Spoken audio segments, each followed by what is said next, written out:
Le 7 mai, Emmanuel Macron est élu. Il faut attendre le 11 pour connaître les candidats de La République En Marche pour les élections législatives. Ils ont 39 jours pour se faire élire, alors que les autres partis sont en campagne depuis plusieurs semaines.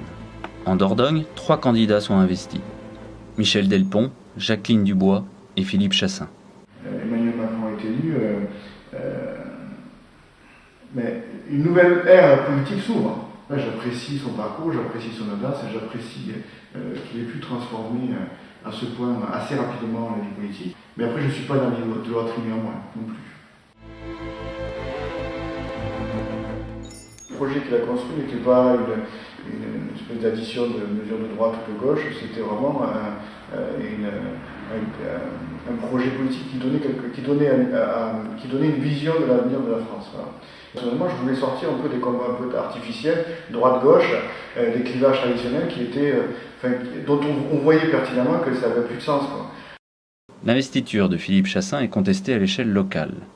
Lionel Pascal, l'animateur du mouvement En Marche sur Périgueux, est à la tête des opposants. Pour le candidat désigné, c'est une rude entrée en matière. C'est une espèce de bizutage peu facile. C'est guère agréable. Vous espérez qu'on vous pousse plutôt qu'on vous torpille.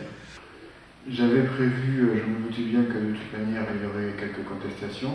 Moi j'ai eu le sentiment de répondre, ils ont eu le sentiment que je pouvais répondre à un certain nombre de critères qui leur semblaient importants.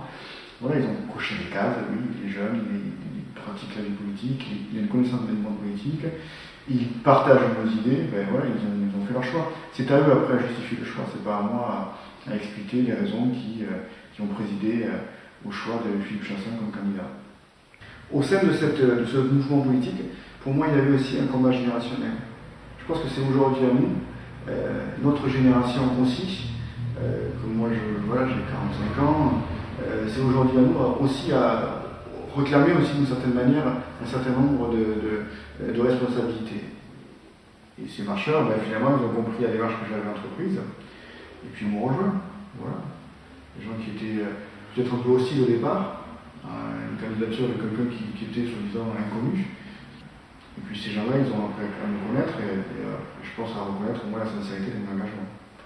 Porté par la vague En Marche, Philippe Chassaing termine largement en tête du premier tour des législatives avec 34,59% des voix. Il devance de plus de 16 points Hélène Reyss, la candidate de la France Insoumise. Non, je ne me situais pas aussi haut. Voilà. Clairement, je ne me situais pas à 34% des électeurs. Donc je me situé moins haut et je n'avais pas anticipé que mon principal opposant au second tour serait la France Insoumise. Effectivement, je pensais qu'il y aurait peut-être une triangulaire. Déjà, la campagne présidentielle avait donné le premier signal. Finalement, on avait les 2 candidats qui avaient été élus pour le second tour. En fait, c'était 2 personnalités qui n'étaient pas vraiment poussées par un mouvement, par un parti politique traditionnel. Et on voyait que l'effondrement de ces partis politiques traditionnels au moment de la présidentielle. J'ai essayé d'appeler un sursaut des abstentionnistes.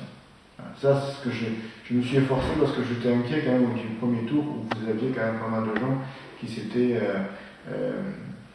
retirés du vote. Voilà. Favori pour le deuxième tour, Philippe Chassaing l'emporte avec 52,53% des voix face à la candidate de la France Insoumise qui a refait une grande partie de son retard. En fait, d'une certaine manière, j'avais assez confiance. J'avais confiance parce que on pouvait perdre, la question n'est pas là, mais disons que j'avais le sentiment de ne pas me trahir. Donc de ce fait-là, ça rassure terriblement en fait. Je me dis, bon voilà, je fais le job.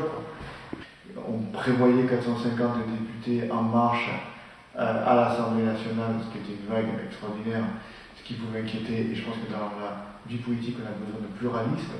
Donc je pense que cet argument était bon et que ça a justifié un rééquilibrage par la suite. Mais là, je ne peux rien faire en fait. La seule chose, c'est de dire, rassurer les gens, et dire que on ne sera pas des bénigouilles, on ne sera pas des députés godillots, on ne sera pas tout ça, on saura porter une voix différente, ou même au sein du mouvement En Marche. C'est la seule chose qui vous reste. Mais néanmoins, vous avez toujours cette menace. Et cet argument, il porte à plein. Et comment Mme Reiss, elle l'a formidablement utilisé, et très bien utilisé, de fait. Le résultat de cette victoire, c'est pas Philippe Chassin qui l'a acquise, c'est En Marche qui a. Je suis le fruit d'une vague En Marche, dans laquelle Philippe Chassin a rajouté sa pierre à l'édifice.